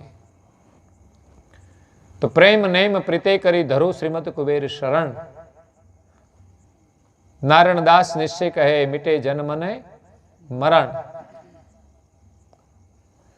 तो जन्म मरण मिटाने के लिए हमें भक्ति करनी है, और भक्ति करने के लिए नारायण दास जी महाराज श्री कहते हैं, बब्बा भक्ति रस प्रेमी जन पीवे।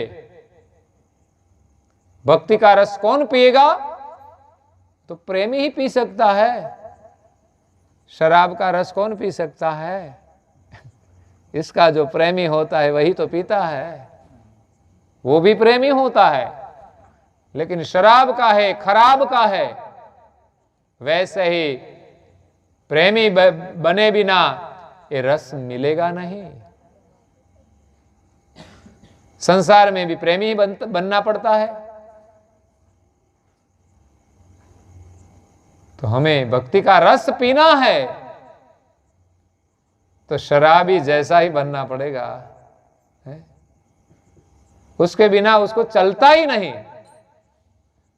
वो छोड़ना चाहता है, फिर भी छोड़ सकता नहीं। ये उसकी मजबूरी है। मैं देखता हूं कई लोगों को, मैं कहता हूं ये पीना अच्छा नहीं है, वो भी मानता है कि कल से मैं नहीं पीऊंगा, छोड़ दूंगा। एक दिन जाता है, दूसरे दिन तो पी लेता है।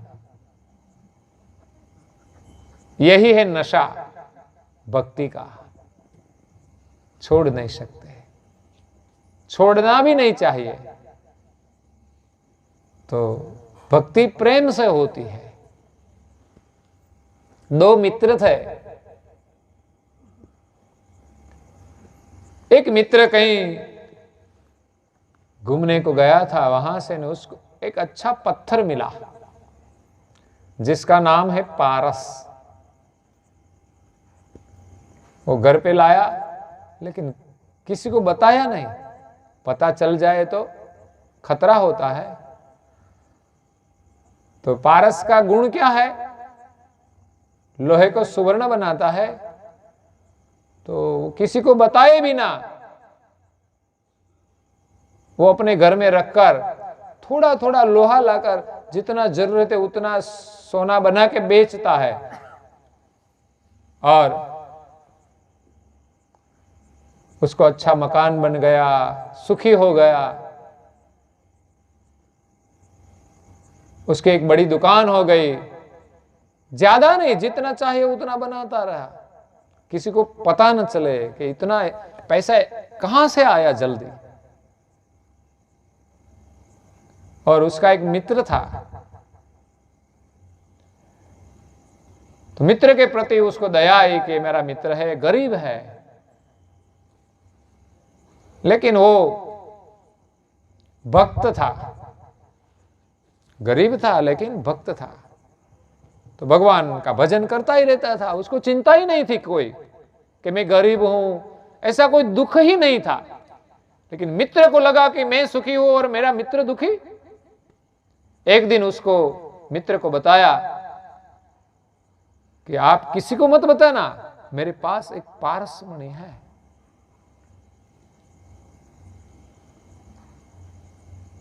तू मेरी दुकान में रह जा, तो मैं तुझे बहुत सारा धन दूंगा और हम दोनों समान हो जाए। तू भी धनवान हो जा।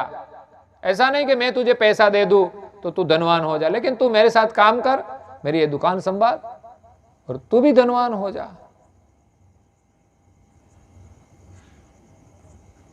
बात तो सही है। वही मित्र हो जो दुख के समय में मदद करे। तो यहां जो भक्त मित्र था, गरीब था, उसने कहा मैं भी चाहता हूं कि हम दोनों समान हो जाए। वो गरीब था लेकिन भक्त था। उनकी दृष्टि यही थी कि हम दोनों समान हो जाए।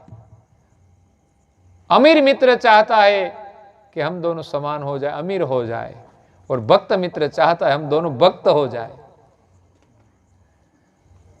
तेरे पास पारस मणि है, तू धनवान है, लेकिन मेरे पास पूरा रसमणि है।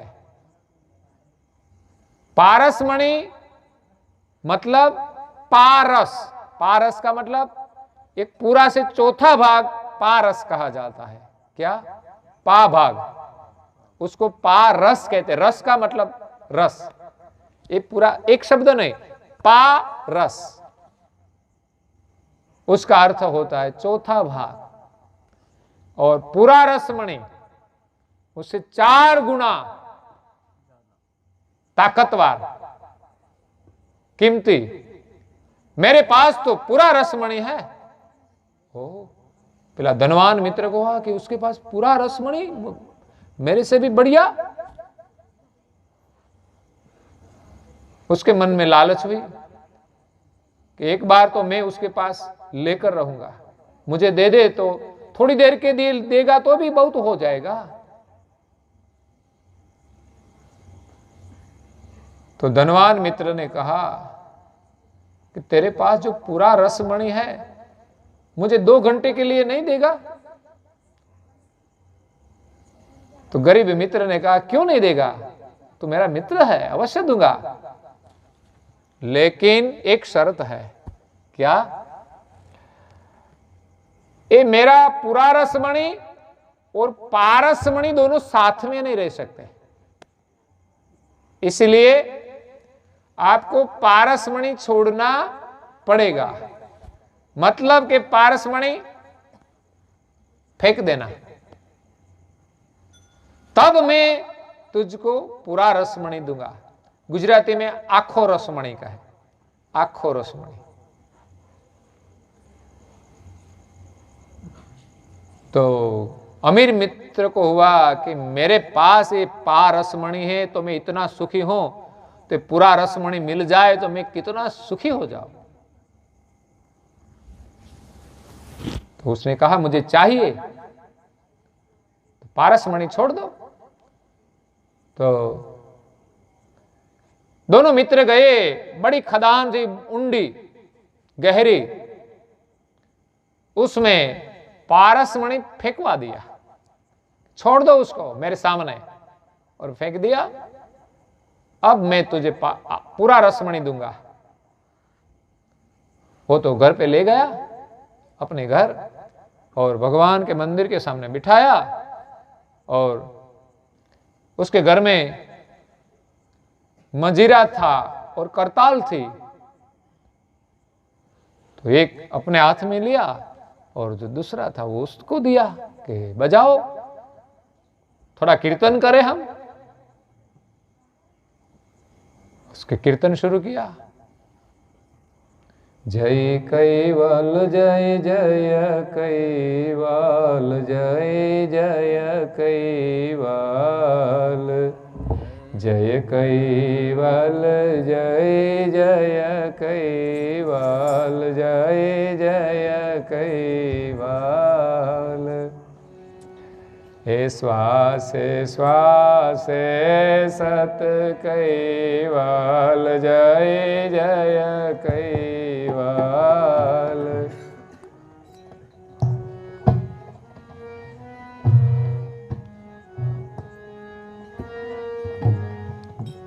जय कैवल जय जय कैवल, जय जय कैवल, जय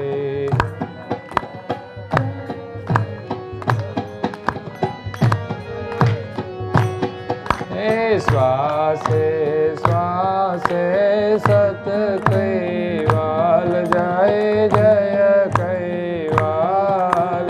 श्वासे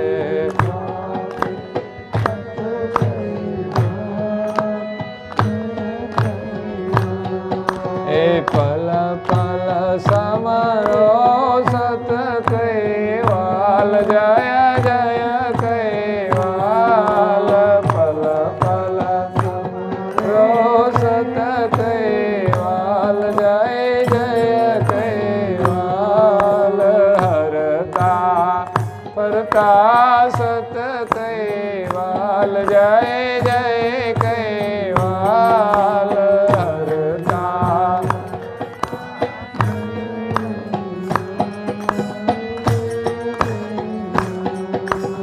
सुख मां दुख मां सत कैवल, जय जय कैवल। सुख मां दुख मां सत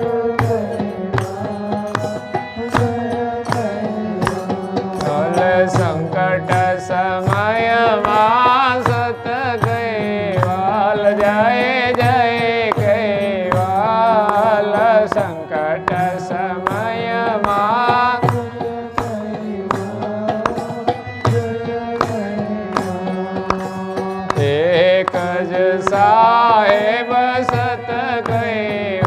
कैवाल जय जय कैवाल एक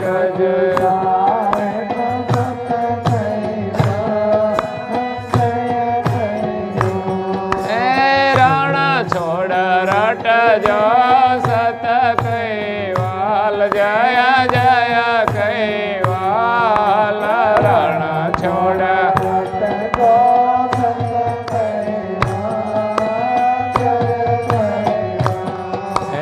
जय कैवाल जय जय कैवाल जय जय कैवाल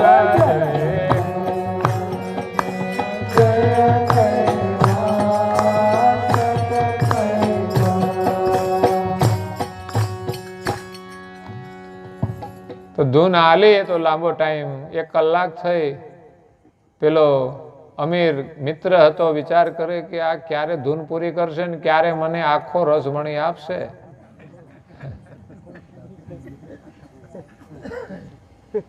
પછી એમનાથી રહેવાયું નહીં એટલે કહ્યું એમને કે ભાઈ મને ક્યારે તું આખો રસમણી આપે છે? તો કે આજ મારો આખો રસમણી છે.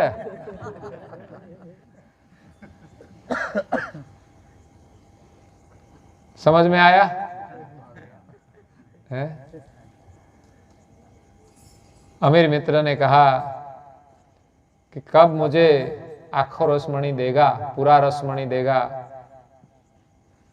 उससे रहा नहीं गया.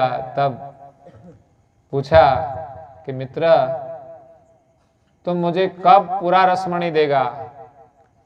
तब भक्त मित्र ने कहा यही मेरा पूरा रसमणी है, यही पूरा रस है, इनसे कोई अधिक रस नहीं है. तो अमीर मित्र को तो लगा कि मुझे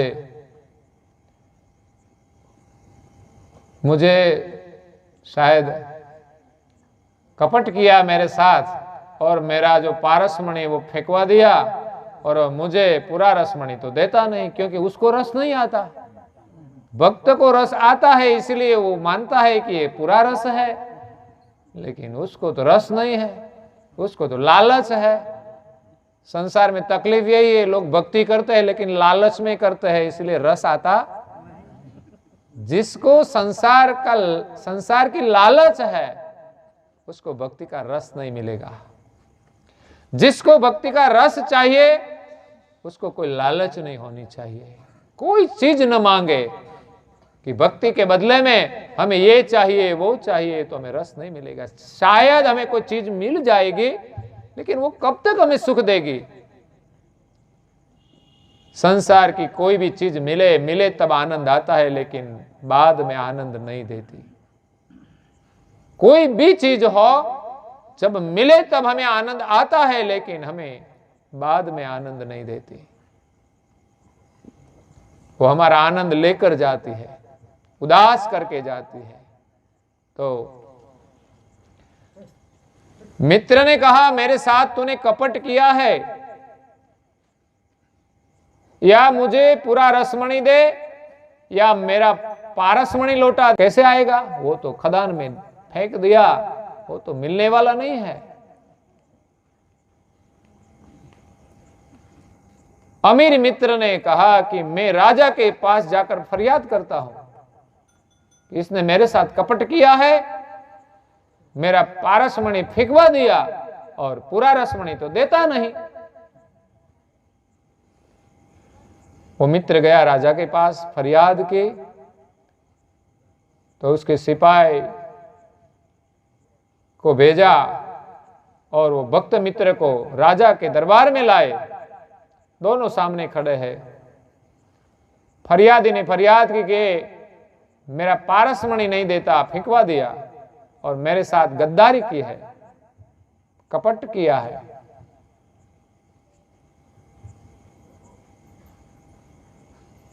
वचन दिया था कि पारस छोड़ के हमें पूरा रस मणि देगा, लेकिन देता नहीं. राजा कहते हैं कि भाई तू क्यों पूरा रसमणि नहीं देता? भक्त कहता है कि मैं देता हूं लेकिन वो लेता नहीं. ना ले तो हम क्या करें, मैं तो देता हूं। लेकिन अमीर भक्त कहता है कि वो तो मुझे करताल देता है, मजीरा देता है, लेकिन रस नहीं देता है। वो भगवान का भजन कराते हैं लेकिन उसको रस मिलता नहीं, तो क्या करें। तो उसका पारसमणि लौटा दो। मैं क्या ना कहता हूं, उसका पारसमणि चाहिए तो वापस दे दूंगा। वो उसके अपने मित्र को लेकर जहां खदान थी वहां गया, लेकिन इसमें से तो पारस कैसे लाए, मिले भी कैसे। पारस मिलना बहुत मुश्किल है। तो वहां उसने आराधन शुरू किया, जय कैवल जय जय कैवल जय जय कैवल। वो कीर्तन शुरू हुआ। वो तो भजन ही करता था, उसके पास तो पूरा रस था, प्रेम से भजन करता था। और खदान में से एक थाल भर के पारस का थाल आया ऊपर, धीरे धीरे धीरे। ओहो, भक्त ने कहा, ले ले इसमें से, तेरा जो पारस हो वही, तेरा हो वही लेना। कैसे ढूंढे, सब पारस एक जैसा है।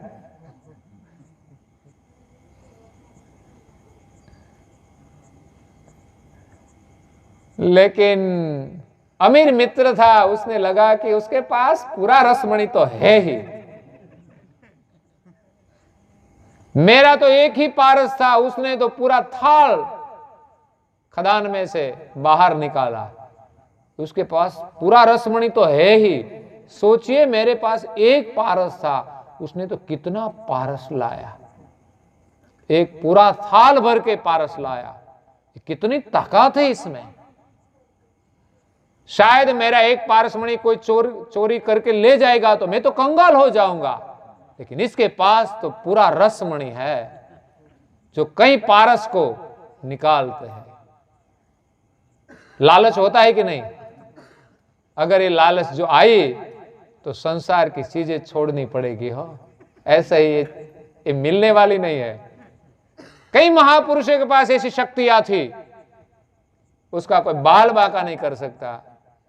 हमें भी लालच होती कि हमारे पास भी आ जाए। रघुराम महाराज के पास 5 सिद्धियां थी, लेकिन घर में बैठे बैठे थोड़ी मिलते हैं, वो तो साधना करनी पड़ती है, संसार की चीजें छोड़नी पड़ती है, तब मिलती है। तो यहां पारस छोड़ते हैं उसको ही पूरा रसमणि मिलता है। तो आराधन करने से पूरा थाल आया और मित्र ने कहा, ले ले तेरा पारस, बाकी का सब वापिस जाएगा। उसने क्षमा मांगी, मेरी भूल हो गई, तेरे पास पूरा रसमणि तो है, लेकिन तूने किसने दिया ये पूरा रसमणि, कहां से लाया? तो भक्त कहता है, मेरा गुरु ने दिया। वो तो गुरु ही दे सकता है। तो गुरु का नाम दिया, बताओ तेरा गुरु क्या है? तो गुरु का नाम दिया कि मेरा गुरु यहां है। पूरा अपना पारस तो ले लिया पहले, बाद में थाल वापिस गया और कहा कि तेरे पास पूरा रसमणि है, तूने किसने दिया? तो भक्त ने कहा, मित्र ने कहा कि वो तो मेरा गुरु ने दिया है। तब उसका मित्र वो पारस लेकर गया उनके गुरु के पास। गुरुदेव, आपके पास जो पूरा रसमणि है वो मुझे दो। गुरु ने कहा, तेरा पारस छोड़ना पड़ेगा। मित्र ने लगा कि मेरे पास पारस है, उनको कैसे पता चल गया? ये गुरु तो उनसे भी बड़े हैं। मेरे मित्र को तो मैंने बताया था कि मेरे पास पारस है, लेकिन गुरु ने तो बिना बताए कह दिया कि यहां पारस लेके क्यों आए? फिर पारस छुड़वाया कि अगर तुझे पूरा रसमणि चाहिए तो पारस को फेंक दो। फिर खदान में फेंक दिया और गुरु ने कहा कि आश्रम में से कुदाली लो और एक टोपला लो और आश्रम के आगे से माटी लेके आओ। मित्र तो सोचने लगा कि यहां तो पूरा रसमणि देने का था और मुझे तो पकड़ा दिया। ये टोपला और कुदाली माटी का काम करने को लगा दिया।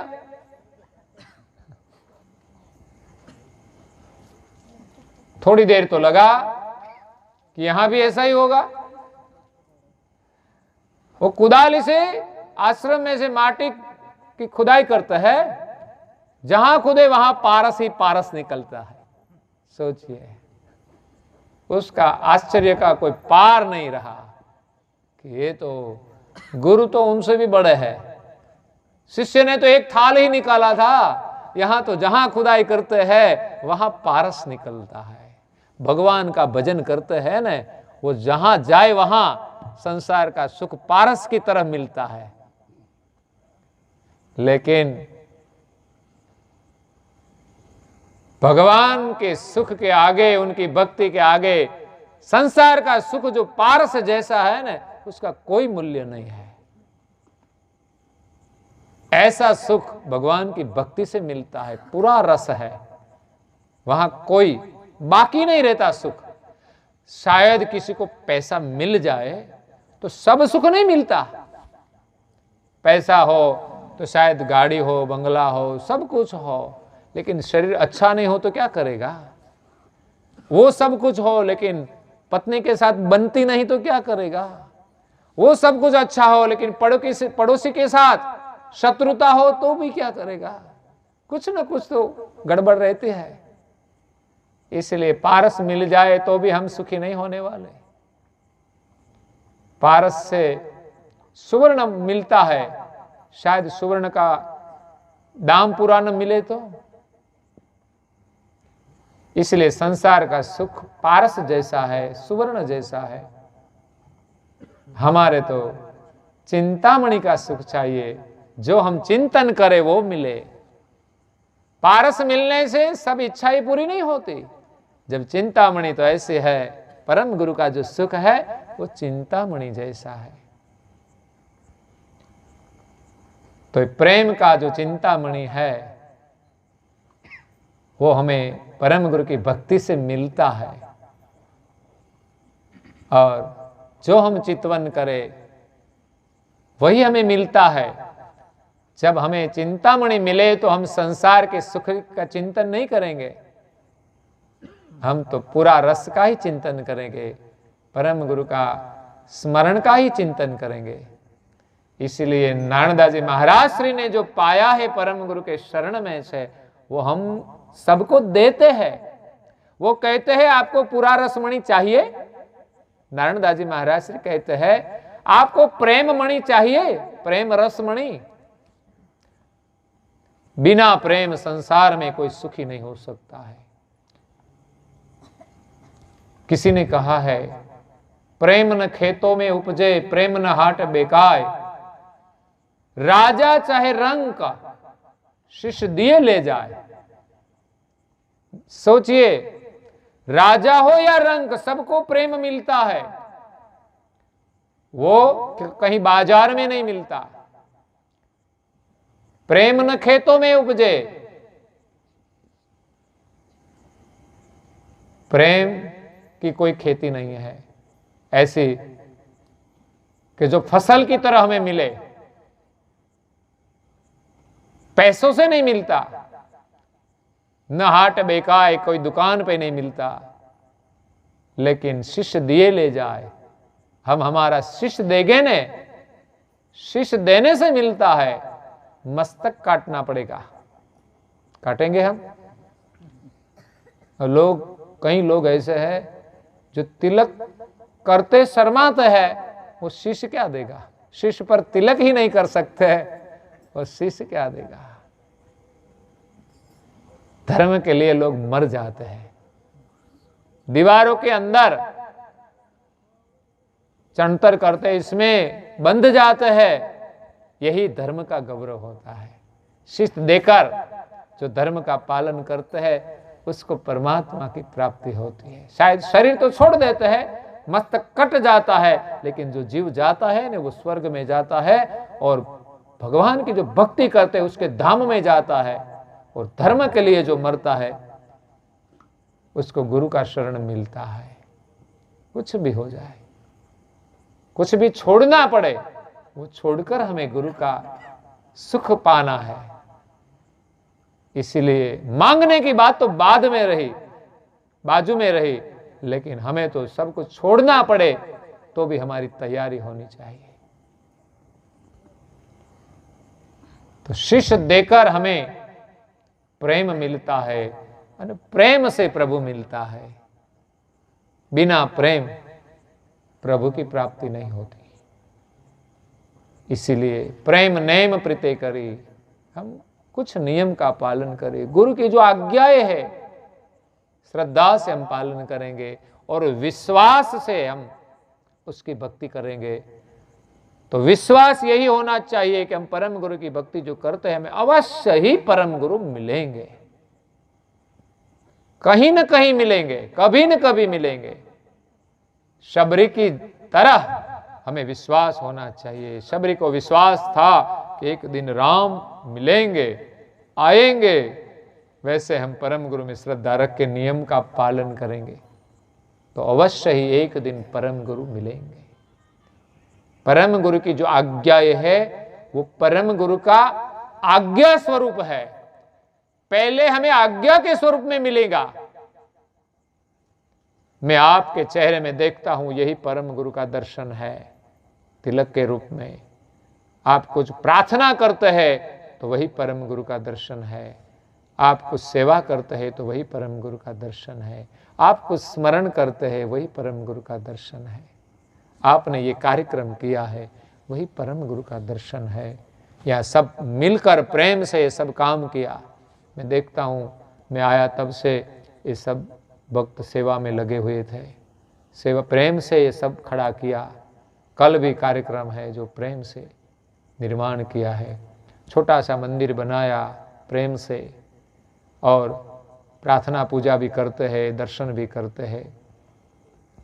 और जो मंदिर का पूजन किया था भूमि का, उस दिन वो प्रतिष्ठा दिन मानते हैं।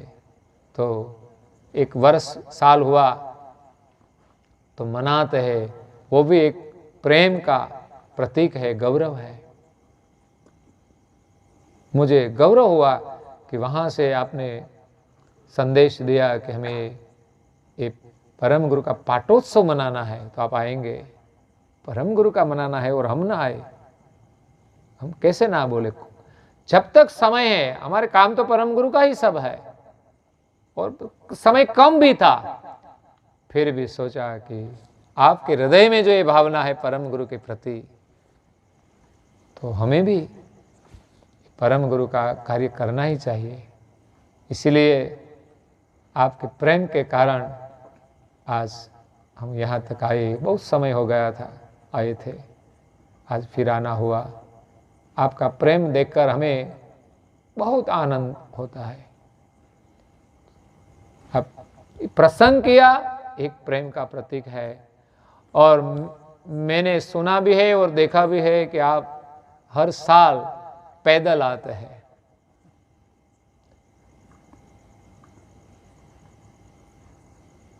छोटा रास्ता होता तो ठीक है, सब लोग जाते हैं, लेकिन आपका रास्ता बहुत लंबा है। 300 किलोमीटर सरसापुरी तक आप पैदल आते हैं और कम समय में आते हैं। ये आपकी श्रद्धा का प्रतीक है। बाकी लोग व्हीकल से भी सारसा तक जाकर दर्शन कर सकते हैं, सब लाभ ले सकते हैं। फर्क इतना है कि चलना कोई आसान काम नहीं है। वो कैसा मन चाहिए, दृढ़ मनोबल। दृढ़ मनोबल होता है तब ये काम हो सकता है। सब लोग नहीं चल सकते, ठीक है, उम्र है तो ना चले तो ठीक है, लेकिन परम गुरु के प्रति इतना दृढ़ मनोबल है करने के लिए कि हम पैदल चलकर जाएंगे। तो ये परम गुरु के प्रति आपका प्रेम है, उसका दर्शन है, तो मुझे गौरव होता है आपकी भावना को देखकर। तो हमें भी एक संकल्प किया है चलने का, बार बार तो नहीं चलते, हर साल भी नहीं चलते, लेकिन पहली बार इतना बड़ा चलने का प्रयास किया है। 7 तारीख से 17 तारीख तक जेठोली से हम उमरा जाने वाले हैं। मेरा कोई संकल्प था रघुराम के प्रति, मेरे अकेले का, लेकिन लोगों ने कहा कि हम भी आएंगे साथ में, उनका भी प्रेम था, लेकिन चलो कोई बात नहीं, इच्छा है तो चलो। इसीलिए पैदल यात्रा करना वो भी कठिन तपस्या है, बीच में कई कठिनाई आती है। इससे हमें अनुभव होता है कि जीवन में कोई भी कठिनाई आए फिर भी हम न डगे। जीवन में ऐसी कठिनाई आती रहती है, तो कठिनाइयों का सामना करना ये भी बहुत जरूरी है, ऐसा हमारा मनोबल होना चाहिए।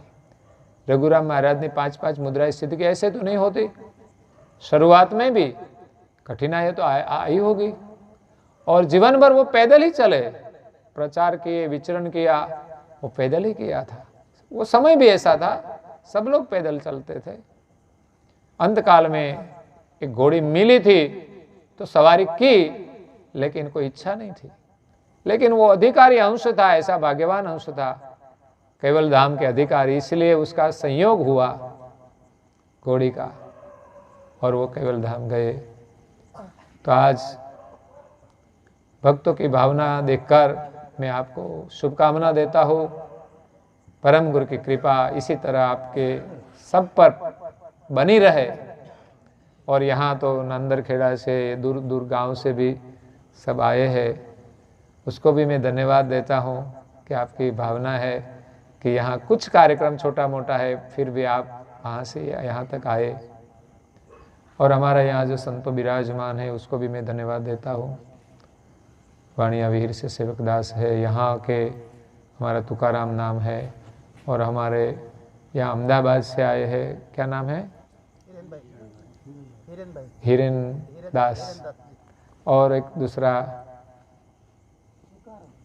तुकाराम, और एक भी है ना जो आए थे।